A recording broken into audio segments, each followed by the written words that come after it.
channel. I'm a physiotherapist. I am Farah Hashmi. Today my topic is posture. What is posture? Position adopted by an individual within his or her environment. इसको anatomically कैसे बताते हैं? It is a line passes from the our body, in the midline of the individual. First point is odontoid process. This is odontoid process. जो कि हमारी second जो cervical vertebra होती है उसके ओडोंटोइड प्रोसेस से ये पास करती है लाइन. इसको हम इस तरह से ड्रॉ करते हैं लाइक दिस ओडोंटोइड प्रोसेस से. Then behind the centre of the hip joints this line passes from these points. This is the second, this is the first, and in front of the knees this is the third point, and in front of the ankle joint this is the fourth point. Line passes from these 4 points is known as the midline. अब ये जो midline है इसी को ही कहते हैं कि ये हमारे पोस्चर को मेंटेन रखती है. मोस्टली जो हमारा बॉडी वेट होता है वो एंटीरियरली ज़्यादा होता है एज कम्पेयर टू पोस्टीरियरली. अब इसको मेंटेन करने के लिए दो ही पार्ट्स हैं. एंटीरियरली हमारा बॉडी वेट ज़्यादा है तो इसको लाइक बैलेंस रखने के लिए जो हमारे बैक के हमारे जो डीप मसल्स होते हैं वो हमेशा कॉन्ट्रैक्टेड स्टेट में रहते हैं. जब वो कॉन्ट्रैक्टेड स्टेट में रहते हैं तो वो इस बैलेंस को मेंटेन रखते हैं, हमारे पोस्चर को मेंटेन रखने में हेल्प करते हैं. Okay, the definition was position adopted by an individual within his or her environment.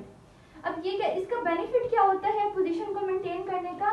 Prevent from clustering. हमारी बॉडी जो है अगर पोस्चर की मेंटेनेंस ना होती, बैलेंस ना होता तो हमारी बॉडी क्लैश कर जाती. एंड सेकंड क्या है? Little evidence of fatigue. जो हमारा पोस्चर है ये हमें फटीग से बचाता है.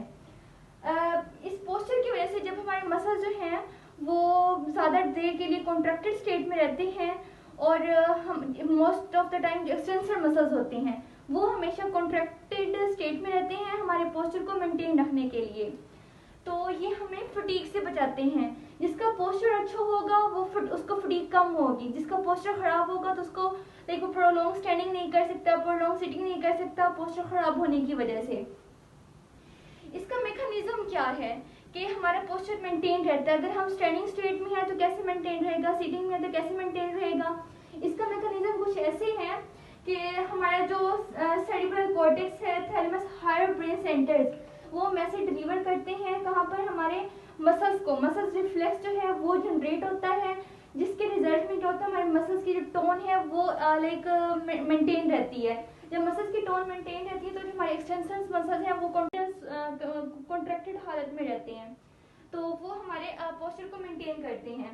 इसमें सबसे इम्पोर्टेंट बात है summation of the nerve impulses जो है वो कहाँ से आती हैं जो बैलेंस को मेंटेन करने में हेल्प आउट करती हैं?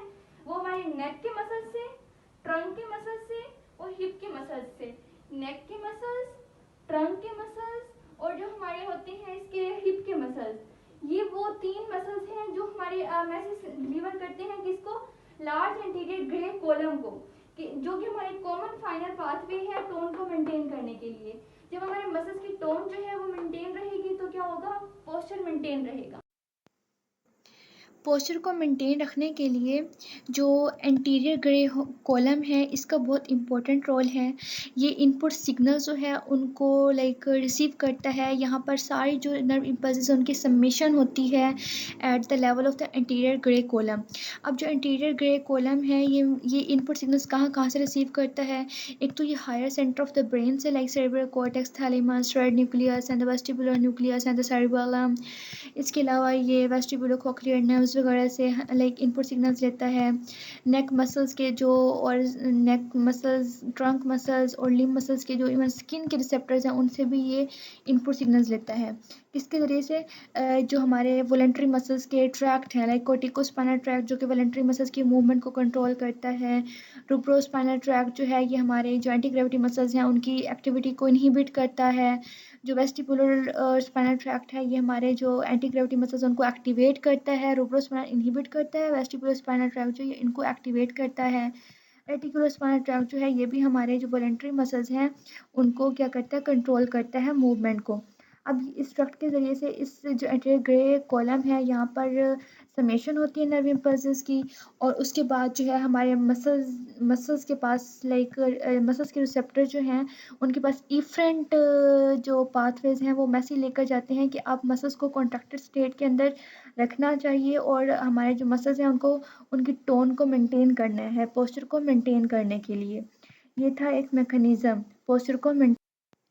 एंटीरियर ग्रे कॉलम का बहुत इंपॉर्टेंट रोल है। इसके जो न्यूक्लियाई हैं वो 3 टाइप्स के होते हैं, medial group, central group and the lateral group, और ये हमारे स्पाइन के अंदर प्रेजेंट होते हैं, सर्विकल, थोरेसिक, लंबर, हर एक लेवल में प्रेजेंट होते हैं। जो मीडियल ग्रुप है वो हमारे नेक, ट्रंक और इंटरकोस्टल एंड एब्डोमिनल मसल्स जो हैं उनकी मूवमेंट को, वॉलंटरी मूवमेंट को कंट्रोल करता है। जो हमारा सेंट्रल ग्रुप है ये सर्वाइकल, लंबोसेक्रल और डायाफ्राम, स्टेर्नोक्लेडोमास्टोइड एंड ट्रेपीजियस जो मसल्स हैं उनकी वॉलंटरी मूवमेंट को कंट्रोल करता है। और जो लेटरल ग्रुप है ये हमारे लिम्स के जो मसल्स हैं उनको कंट्रोल करता है। These were the functions of the anterior gray column parts: medial, central and the lateral. उम्मीद है आपको वीडियो अच्छी लगी होगी। अगर आपको वीडियो अच्छी लगी, वीडियो को लाइक करें, शेयर करें, चैनल को सब्सक्राइब करें। नेक्स्ट वीडियो किस टॉपिक पे हो हमें कमेंट सेक्शन में ज़रूर बताइएगा। मिलते हैं एक नए वीडियो में, तब तक के लिए अल्लाह हाफ़िज़।